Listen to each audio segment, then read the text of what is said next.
Good morning students, today will revise chapter 4। देखिए इसमें किस तरीके के एमसीक्यू आ सकते हैं। जैसे ये फर्स्ट क्वेश्चन दिया है, the cost of notebook is twice the cost of pen. अब आपको 4 ऑप्शन दे दिए होंगे।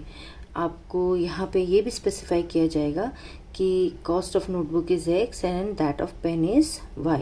तो एक ऑप्शन दे दिया x is equal to 2 times y, एक दे दिया x minus 2y is equal to 0। आपको क्या बनाना है? क्वाड्रेटिक इक्वेशन बनानी है ना, लीनियर इक्वेशन बनानी, सॉरी लीनियर इक्वेशन बनानी है। तो एक ऑप्शन दे दिया x minus 2y is equal to 0, दूसरा दे दिया x plus 2y is equal to 0, तीसरा दे दिया 2x plus Y is equal to 0, चौथा दे दिया 2x minus Y is equal to 0। इसमें से आपको करेक्ट ऑप्शन चुननी है।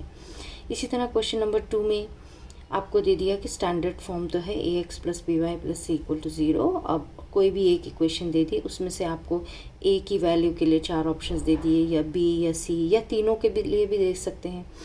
तो since we are discussing the MCQ for the coming tests, so next 4.2 exercise का फर्स्ट क्वेश्चन तो ऑलरेडी MCQ ही बना हुआ है। Then second question, right 4 solutions. तो कोई भी क्वेश्चन दिया आपको, is 2x plus Y is equal to 7 और 4 ऑप्शंस दे दिए आपको, ठीक है ना। अब 4 सॉल्यूशंस भी बोल सकते हैं, 1 सॉल्यूशन भी बोल सकते हैं।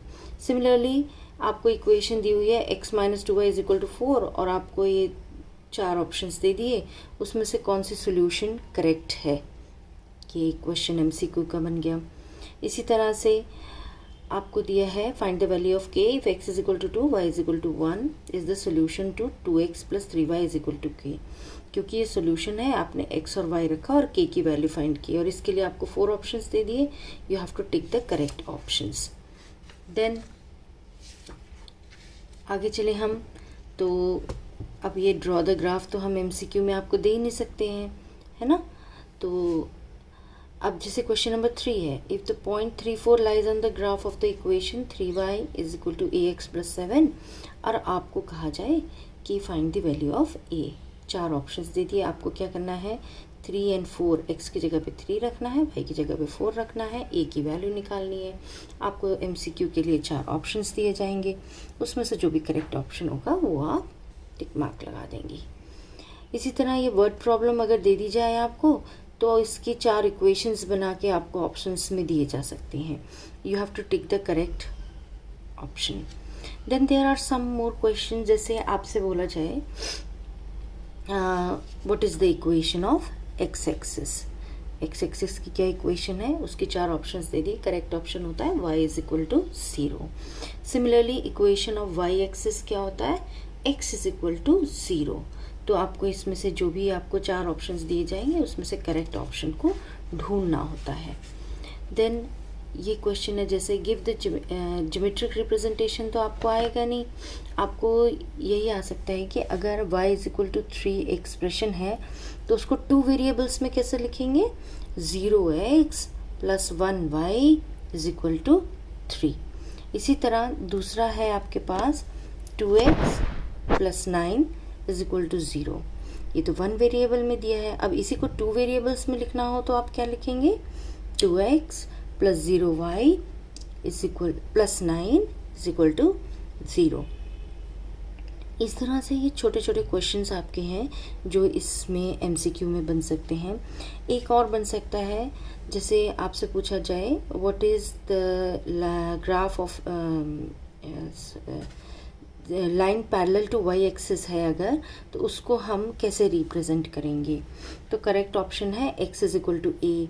आपसे पूछा, इसके अलावा और ऑप्शंस दिए जा सकते हैं, y is equal to a, या x इज इक्वल टू 0, या y इज इक्वल टू 0। तो करेक्ट ऑप्शन हो जाएगा x is equal to a। y axis के पैरेलल है तो x axis is equal to a। इसी तरह x एक्सिस के पैरेलल है तो y is equal to a। फिर आपसे लीनियर इक्वेशन की डिग्री पूछ ली जाए, what is the degree of linear equation, ये तो आपको पता ही होना चाहिए, डिग्री क्या होती है 1। फिर एक लीनियर इक्वेशन 2 वेरिएबल्स में कितनी सॉल्यूशंस होती है, 1 solution, 2 solution, infinite solution. So we have correct option is infinitely many solutions. I hope आपको ये कंसेप्ट्स जो हैं ये क्लियर होंगे। इसी तरीके से चैप्टर 6 में देखिए MCQ जो बनेंगे आपके चैप्टर 6 के, वो तो डायरेक्ट ही क्वेश्चंस होने चाहिए, क्योंकि प्रूफ वाले क्वेश्चंस तो आप कर नहीं पाएंगे। तो जैसे आपको पूछ लिया गया लीनियर पेयर में सम ऑफ द एंगल्स कितना होता है 180। इसी तरह सम ऑफ कॉम्प्लीमेंट्री एंगल्स कितना होगा 90, करेक्ट ऑप्शन है। सम ऑफ सप्लीमेंट्री एंगल्स कितना होगा 180।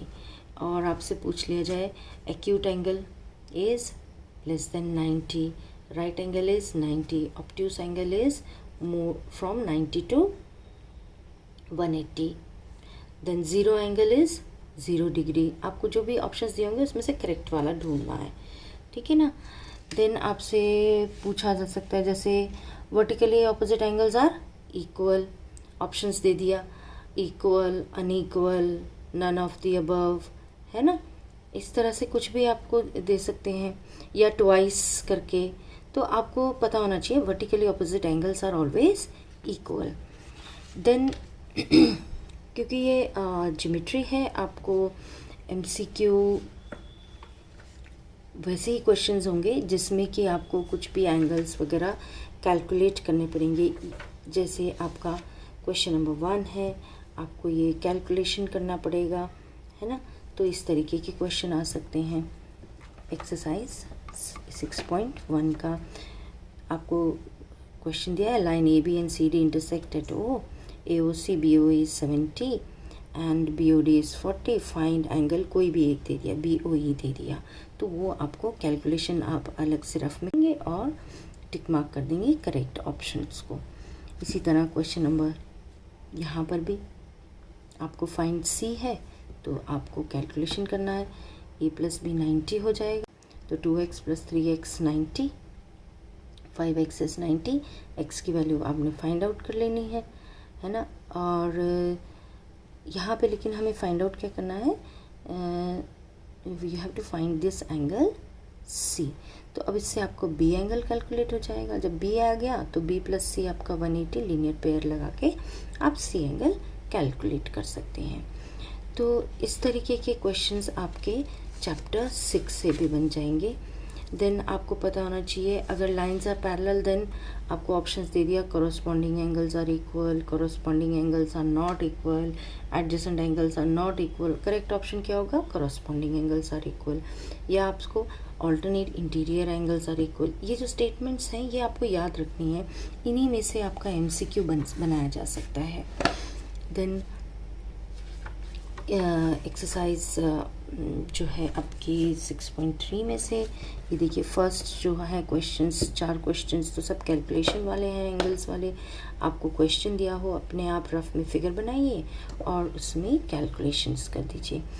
You will try these exercises today and if you have you'll revise these, and if you have any difficulty then ask me.